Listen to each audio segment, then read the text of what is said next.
자, 오늘 본문의 말씀은 이제 시편의 말씀입니다. 시편에는 이제 여러 가지 주제의 시가 있다 그랬죠. 제왕시나 탄식시, 감사시, 찬양시 이런 이제 토라시 이런 시편의 주제들이 있는데 오늘 말씀을 보았을 때 오늘 시편의 주제가 다 명확하게 보이죠. 바로 탄식시입니다. 탄식시에도 이제 두 가지 주제로 나눈다고 했는데 첫 번째가 공동체 탄식시. 그래서 우리들을 왜 이런 흑암에서 건지지 아니하시나이까 해서 우리들에 대한 이런 탄식을 하는 것들을 봤을 때는 그들은 공동체 탄식시이다. 근데 오늘 본문의 말씀을 보니까 이제 나의 기도가 나의 영혼에라는 이런 말씀을 봤을 때 1인칭 이제 명사를 사용하는 것을 봤을 때 이것은 개인 탄식시이다라는 것으로 우리가 주제를 본문의 말씀을 통해서 볼 수가 있습니다. 자, 그렇다면 누구의 개인적인 탄식시인가를 봤을 때 성경 88편 옆에 있는 이제 표제를 보시면은 표제에서 이야기하고 있습니다. 고라 자손의 찬송시 곧 에스라인 헤만의 마스길. 헤만이라는 사람의 이제 마스길, 그러니까 마스길은 어떠한 찬양과 묵상 그리고 시라는 이런 주제를 가지고 있는데 이 마스길, 그러니까는 헤만이란 사람이 묵상하고 생각했던 그런 찬양 시이다라고 볼 수가 있습니다. 그래서 헤만의 시, 헤만의 탄식시라는 것을 볼 수가 있는데 그렇다면 헤만은 또 누구인가를 보았을 때 솔로몬 시대의 레위인 중에 노래하는 자 중에 헤만이라는 사람이 있었고 그리고 역대상에서 또 헤만이라는 사람이 등장을 하는데 이 두 명의 헤만이라는 사람이 등장하는 것과 또 이스라엘 사람들 중에서 헤만이라는 이름을 자주 사용했기 때문에 특별히 어떤 시대에 이런 인물의 헤만이다라는 것을 특정 지어 볼 수는 없다라는 것입니다. 그리고 또 특별한 것은 오늘 본문의 표제를 다시 보시게 되면은 마할랏 르안롯, 이름이 어렵죠? 마할랏 르안롯 이라는 이제 단어가 등장을 하는데 이 마할랄르 안롯이라는 노래에 맞춘 노래 라고 합니다. 그래서 이 마할랄르 안롯이라는 뜻은 뭐냐면은 한마디로 슬픈 곡조, 그러니까 A 장조가 조금 그 슬픈 곡조라고 하잖아요. C, D, E, F, G, A, B, C 중에 A 장조의 노래가 약간 슬픈 음을 느린 곡에서 좀 잘 어울리는 곡이다라고 이야기를 하는데 음악에서 이처럼 마할란르 안롯이라는 이 장조가 슬픈 노래의 장조다. 그러니까 느린 곡이다, 느린 곡이다라는 것인데 이 음악 용어인데 이 느린 곡에서 이 느린 곡을 연주하는 거에 맞춘 이 슬픈 노래는 시편에서 이렇게 이야기합니다. 이 모든 시편의 탄식시 중에 오늘 본문의 시편 88편의 말씀이 가장 어두침침한 시편이다라고 이야기를 합니다. 그래서 오늘 본문의 말씀이 시편에서 가장 슬픈 장조의 노래하는 어두운 시편이라고 이야기를 한다라는 것입니다. 그래서 마틴 루터도 이 시편을 보고 뭐라고 이야기를 하냐면은 영혼의 겨울 풍경, 그러니까 어떤 겨울이라는 것을 봤을 때는 생명이 없잖아요, 그렇죠? 차갑잖아요, 그렇죠? 뭔가 따뜻함이 없잖아요. 그래서 이 시편은 이 시편의 저자를 봤을 때, 시편을 읽고 이 저자를 봤을 때 그의 영혼이 겨울에 있는 것 같이 느껴진다라는 뜻입니다. 자, 그래서 오늘 본문의 말씀을 보시게 되면은 여러분들이 알다시피 시편의 본문의 저자가 어떠한 고통을 받고 있다라는 거예요. 자, 그래서 제가 오늘 본문의 말씀을 읽으면서 깨달은 것이 있는데 뭐냐면은 저자가 이 고통받는 상황에 처해 있구나. 근데 나 또한 어떤 고통받는 상황에 처했을 때가 있었는데 근데 이 고통에 대해서 한번 제가 묵상을 해봤습니다. 이 고통은 왜 오는가? 왜 당하는가? 어떤 문제 때문에 오는 것인가? 라는 것을 묵상해 봤을 때 이런 말씀이 생각이 났어요. 갈라디아서 4장 12절 말씀이 생각이 났어요. 어떤 말씀이냐? 바울이 이렇게 이야기를 합니다. 갈라디아 교회에 형제들아 내가 너희와 같이 되었은즉 너희도 나와 같이 되기를 구하노라.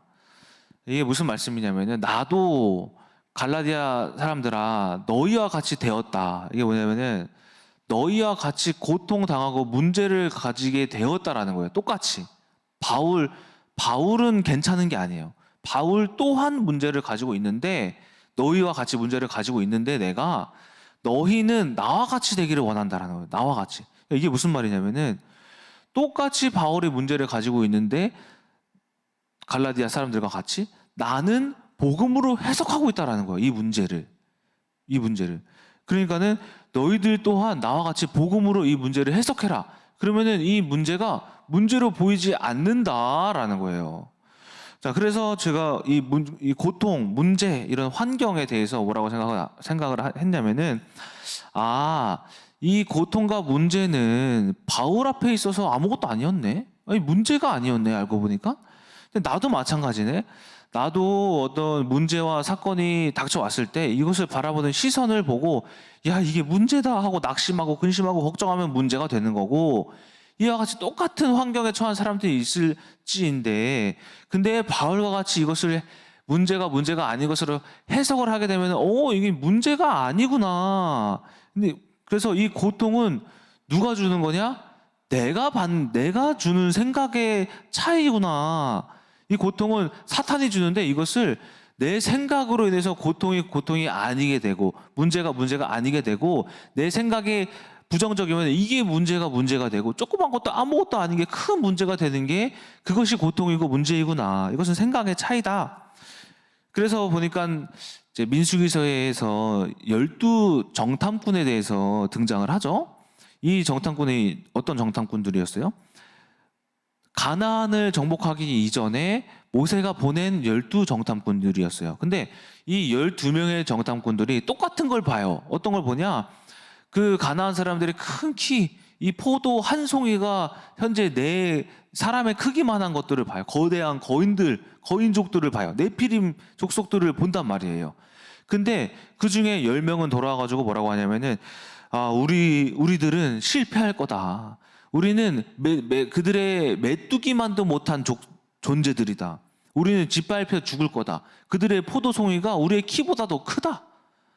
우리는 못할 거다 하면서 주변 사람들에게 어떤 불신앙을 심어주냐면은, 다시 애굽으로 돌아가자, 이런 불신앙을 심어줘요. 그런데 똑같은 걸 보고 다른 해석을 한 두 명이 있어요. 누구냐? 여호수아와 갈렙이었다라는 거예요. 근데 이 두 명은 똑같은 것을 봤는데 뭐라고 해석을 하냐면은, 아니다, 그들은 우리의 먹이다. 하나님이 이 적과 꿀이 흐르는 이 산지로 우리를 인도하실 것이다. 그래서 우리는 여기서 승리할 것이다 라고 이야기를 해요. 자, 이게 무슨 말이냐? 우리 여러분 모두가 어떤 환경에 있냐면은, 똑같은 환경에 있어요. 똑같은 환경. 누구는 이만한 문제가 아니고 다 이만한 문제이고, 누구는 또 조금 문제가 아니고, 또 누구는 똑같이 조그만한 문제를 가지고 있는데, 이 누구는 조그만한 문제를 가지고 이렇게 크게 문제를 해석하고 앉아 있고, 누구는 이만한 문제를 가지고 있는데 복음으로 잘 해석해 가지고 이만한 문제가 이만한 문제로 보이는. 그러니까 우리는 어떠한 생각의 차이에서 이 고통이 해석의 차이에서 큰 문제가 되기도 하고 작은 문제가 되기도 하고, 아니면 아예 문제가 되지 않기도 한다라는 거예요.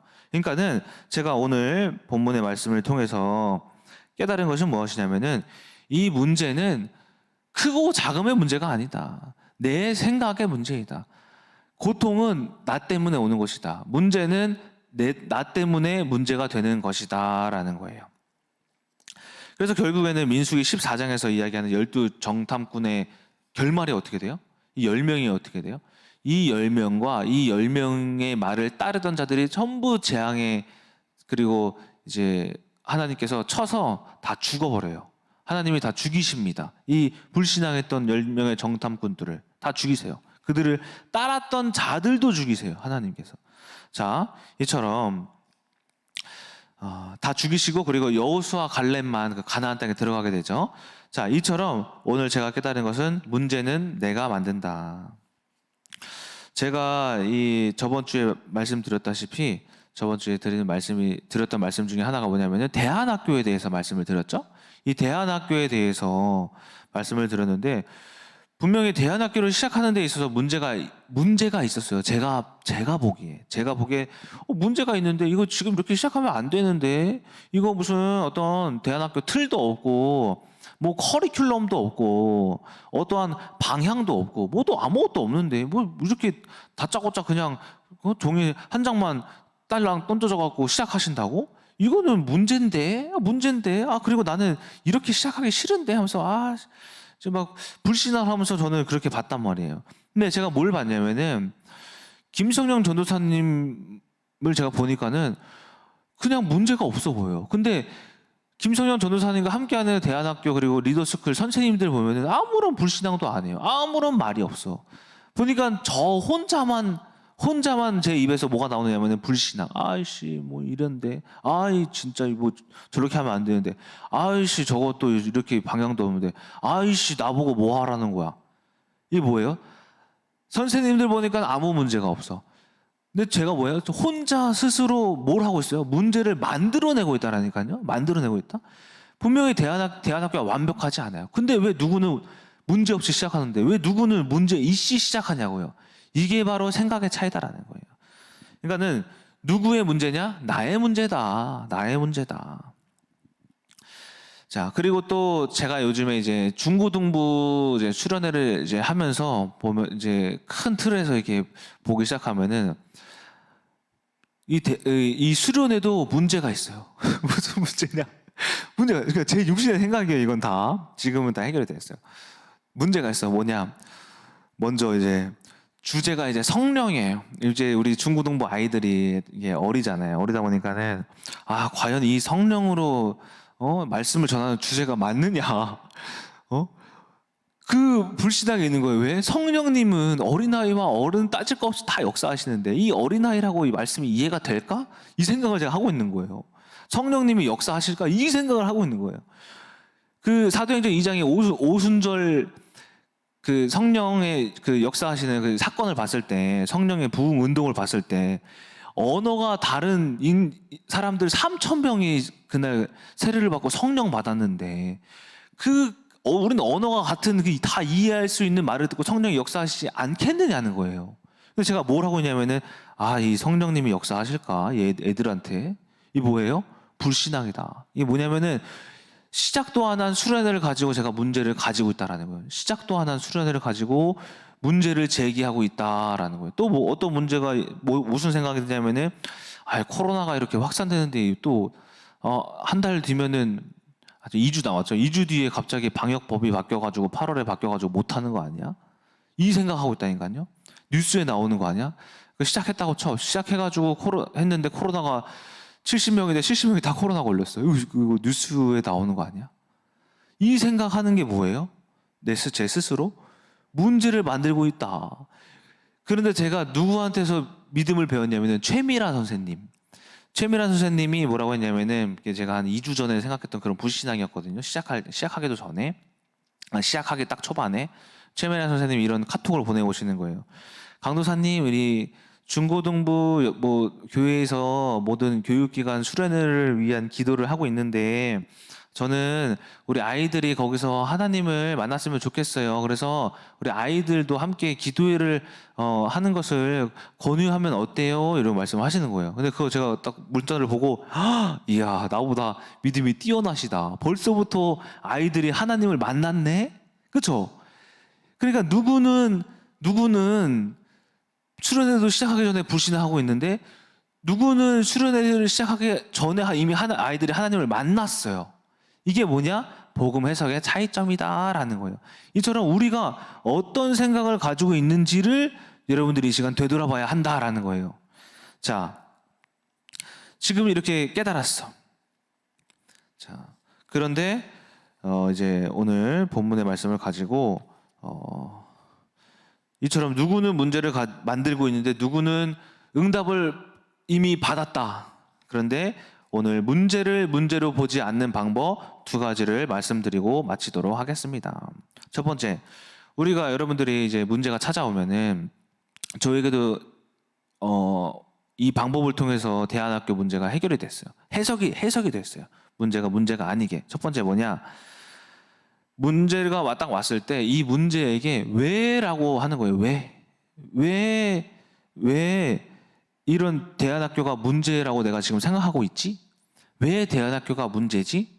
왜 김성령 전도사님이 문제지? 왜 하나님이 이 대안학교를 시작하게 하셨지? 왜일까? 왜 이런 문제가 나에게 찾아왔지? 왜 나에게 자녀가 없지? 왜 대방에서 자꾸 보증금을 올리지? 왜 내 남편이 이렇지? 왜 내 아내가 이렇지? 왜 내 자녀가 이렇게 정상적이지 않지? 왜 내 자녀는 공부를 못하지? 왜? 그러니까 왜라는 질문을 통해서 뭘 찾느냐면은 하나님을 찾는 거예요. 하나님의 계획을 찾는 거예요. 어떻게 제가 대안학교를 해석하냐면은 왜 대안학교가 문제지? 왜 내가 지금 이런 생각을 하고 있지? 왜 남들은 아무런 말이 없지? 대안학교 분명 문제 있는데 말이 나올 법도 한데 왜 김성현 전사님을 시작하셨지? 제가 거기서 저번 주에 말씀에 뭘 봤다 그랬어요? 왜라는 것을 통해서 김성령 전도사님에게 역사하신 하나님을 봤다 그랬죠. 그러니까 제가 이 왜라는 질문이 없었더라면은 못 봤을 거예요. 시작하신 하나님을 못 봤다라는 거예요. 그러니까 우리가 왜라는 것을 통해서 뭘 봐야 되냐면 왜 내 아내가 이렇지? 하나님이 이 아내를 통해서 뭔가 나에게 말씀하시는 것이 있구나. 이 사람이 문제가 아니라 내가 문제였구나. 내가 그걸 못 본 거였구나. 내가 아내에게 사랑을 못 주고 있었구나. 내가 이 대안학교를 내가 내 육신의 생각으로만 해석하고 있었구나. 내가 내 남편을 돌보지 못했구나. 내가 그리스도가 남편에게 되지 못했구나. 라는 것을 무엇을 통해서 볼 수 있냐면은 왜라는 것을 통해서 남편에게 역사하실 하나님을 찾는 거, 내 아내에게 역사하실 하나님을 찾는 거다라는 거예요. 그렇게 제가 대안학교를 해석했거든요. 그리고 또 어떤 문제도 해석했냐면은 자녀 없는 문제도 제가 왜라는 것을 통해서 해석을 했어요. 왜 나만 없지? 우리 엄대진 전사님도 바로 뚝딱뚝딱 생겼고, 우리 이동조 목사님도 생겼고, 이은혜 우리 지사님도 생기고, 그러니까 누구는 다 결혼만 하면은 바로 생기는데 나는 왜 없을까?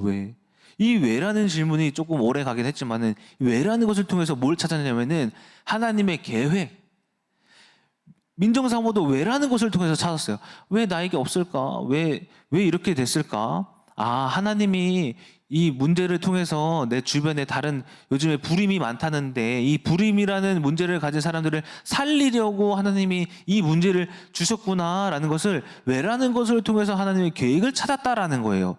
그래서 제가 요즘 세상에 불임이 참 많다던데 그래 나는 왜 나는 없냐면은 나를 통해서 하나님이 나를 쓰시려고 나를 통해서 사역자도 문제를 받을 수 있다. 사역자가 문제가 없는 게 아니다.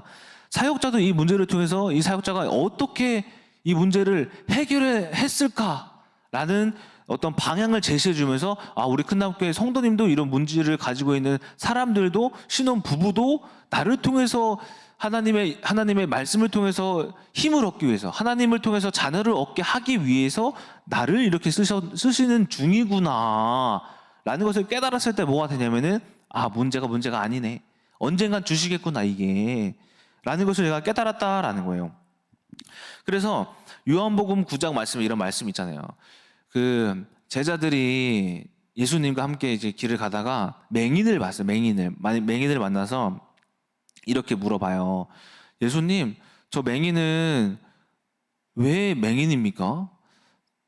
저 사람의 문제입니까? 아니면 저 사람의 부모의 문제입니까? 물어봐요.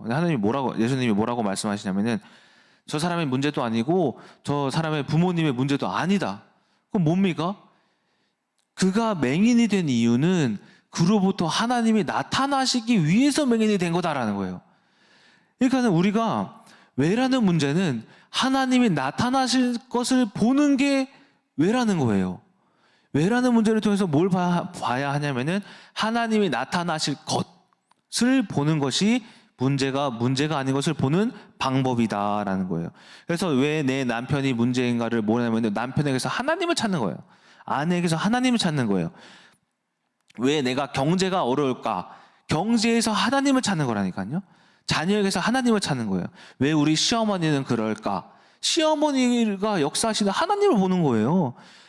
아내에게 역사하시는, 시어머니를 통해 역사하시는, 이 하나님을 찾는 거, 계획을 찾는 거, 그것이 왜라는 질문을 통해서 우리가 문제를 만났을 때 문제가 아니게 보는 복음 해석의 영안이 열리게 되는 것이다 라는 겁니다. 두 번째는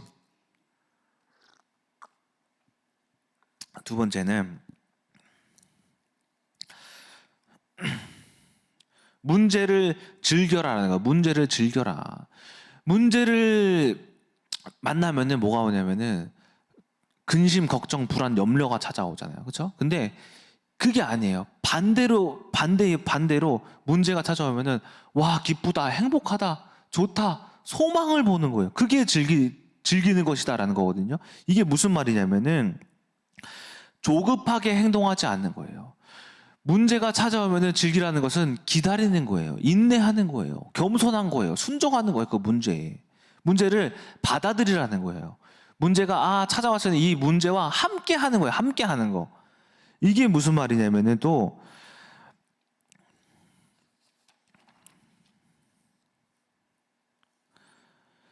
베드로전서 2장 20절에 이런 말씀이 있어요.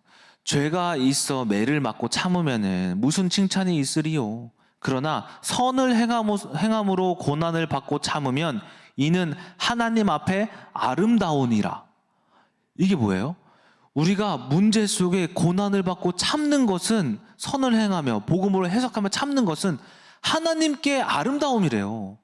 이게 무슨 말이냐면은 제가 또 이제 자녀에 대해서 좀 말씀을 드리자면은 자녀가 없을 때 어떤 해석을 했었냐면은 처음에는 아우씨 왜 나만 없어 이런 해석을 했잖아요. 근데 그 이후에 어떤 해석을 했어요? 복음 해석을 했잖아요.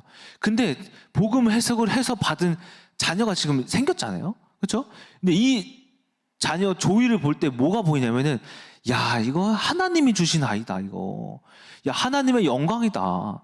이거 하나님의 응답이다. 이거 하나님의 살아계심이다. 이 아이는 하나님의 생명이다. 하나님의 아름다움이구나. 이게 이 베드로전서 2장 20절에서 받은 이 말씀이 무슨 말씀이냐면은 내가 제가 새벽 예배 때 늘 말씀했잖아요. 제가 자녀가 없는데 근데 저는 소망이 있습니다. 하나님께 소망이 있습니다. 하나님의 생명이 있음을 제가 믿습니다. 늘 드렸잖아요. 그렇죠? 들었는데 얻은 결과물이 뭐예요? 조이. 그렇죠? 이 조이가 뭐냐? 하나님의 아름다움. 지금 이 자리에서 여러분들이 말씀드릴 수 있잖아요. 제가 하나님께 받은 아이다. 이 아이를 통해서 뭘 보냐? 하나님이 보인다. 그 잘 때마다 조이를 위해서 기도를 하는데 하나님 주심에 감사합니다. 하나님이 주신 아이. 그러니까 내가 어떤 능력으로 얻은 게 아니라, 어떤 과학을 통해서 얻은 게 아니라, 어떤 좋은 걸 먹어서 얻은 게 아니라, 어떤 한의원을 통해서 받은 아이가 아니라 하나님을 통해서 받은 아이다. 그러니까는 제가 뭐를 했기 때문에, 고난을 즐겼기 때문에 이것이 하나님의 아름다움이 되었다. 이 자녀가. 이게 바로 고난을 즐겨라라는 거예요. 이 고난을 즐기는 자의 응답은 결국엔 그 고난 안에서 받는 하나님의 영광이 있다. 하나님의 나타나심이 있다. 하나님의 아름다움이 있다라는 거예요. 우리 큰나무교회를 또 보세요. 큰나무교회가 저기 정황역 뒤에 있을 때에 막 우리 조급하게 하지 않았어요.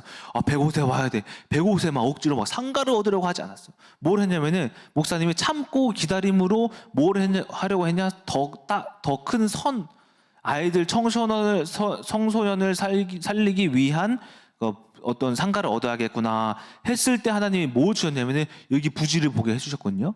근데 이게 뭐예요? 내가 조급함이 아니라 비록 정황역 뒤에 주차장이 좁고 자리가 좁은 곳에 있음에도 불구하고 그 고난을 참고 견디었을 때 하나님이 이 부지를 보여주시는 하나님의 큰 아름다움. 그렇죠? 그래서 이를 통해서 이 큰나무교회가 세워지면서 누가 영광 받으셨어요? 하나님이 영광 받으셨잖아요. 이처럼 조급하지 않는 거, 하나님보다 앞서가지 않는 거, 우리가 고난을 즐기지 못하면 어떤 문제가 발생하냐면 앞서가요. 앞서가게 되면 뭐가 드러나게 되냐면은 내 문제가 더 크게 드러나고 또 이 문제 속에 더 큰 문제가 쌓이게 돼요. 그렇죠? 내가 조급함을 통해서 앞서감으로써 문제를 만들고 조급함으로써 하나님의 응답을 보지 못하고 오히려 이리저리 막 더 꼬이게 되는 사건이 발생할 수가 있다라는 거예요. 그래서 우리는 이 문제를 즐겨야 한다. 조급하지 말아야 한다. 또 문제를 즐겨라라는 것은 무엇이냐면은 로마서 8장 24절 25절의 말씀 제가 읽어드릴게요. 로마서 8장 24절 25절 우리가 소망으로 구원을 얻었음에 보이는 소망이 소망이 아니니 보는 것을 누가 바라리요? 만일 우리가 보지 못하는 것을 바라면 참음으로 기다릴지니라 라는 말씀이 있어요. 제가 이 말씀에 무슨 말을 쓰냐면은 이 고난을 즐겨라 라는 것은 뭐냐면은 즐기는 방법이 뭐냐면은 소망을 보는 거예요. 소망을. 제가 대방 보증금이 처음에 올랐을 때는 걱정했어. 두 번째 올랐을 때 조금 걱정했어. 세 번째 올랐을 때 뭐 했냐면은 하나도 걱정 안 했어요. 하나도. 즐겼어요. 제가 웃었다고 했죠. 아이고 대방 보증금이 또 올랐네. 아이고 웃기다 이거 진짜. 이번에 진짜 어디서 돈 나올 거리가 없는데 뭐가 없는데 야 이거 진짜 웃긴다. 하나님 어떻게 해결해 주실까? 내가 진짜 궁금하다. 아이고 어떻게 해결해 주실까? 너무 기다려줬다니까요. 이게 뭐예요? 누구는 문제라 가지고 보증금이 올라가지고 돈이 없는데 어떡하냐? 이거 또 어디서 뭐 대출 받아야 되냐? 뭐 어떻게 해야 되냐? 누구한테 뭐 빌려야 되나? 어떻게 해야 되냐? 걱정 근심하고 있는데 누구는 깔깔깔 웃고 있어. 이게 뭐예요? 문제를 즐기고 있었다라는 거예요. 그랬더니 하나님이 어떻게 해주세요? 이미 벌써 해결 받았잖아요. 벌써 보증금 내는 날짜도 안 되는데 이미 해결 받았잖아요. 이게 뭐냐?